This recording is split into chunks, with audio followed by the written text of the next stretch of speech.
personnel, la vie de foi est en même temps relationnelle. Désormais, nous voulons choisir à quel groupe appartenir, alors qu'auparavant, la communauté était essentiellement reçue en fonction de notre lieu d'habitation. On ressent la nécessité d'une rencontre personnelle avec Dieu et pour cela, l'expérience de l'intériorité, de la méditation et de la prière est indispensable. Élément clé de la vie chrétienne, la messe suscite beaucoup de commentaires. De nombreux laïcs souffrent d'être passifs, considérés comme de simples spectateurs. La communauté ne va plus de soi, elle doit être réinventée. Les dimensions de proximité et de solidarité apparaissent essentielles.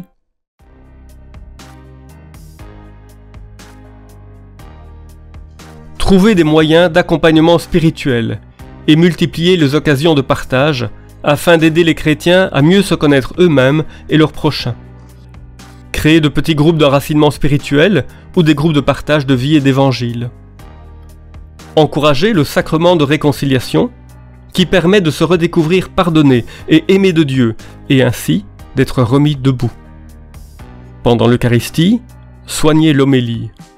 Oser parfois d'autres formes que l'homélie après l'écoute des récits bibliques.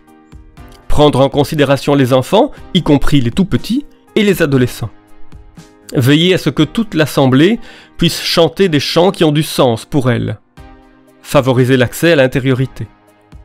Renforcer le sentiment de communauté par la prière les uns pour les autres, le souci des absents, la convivialité, des occasions d'échange. Instaurer des maisons paroissiales de quartier ou de village. Mettre sur pied des rencontres intergénérationnelles.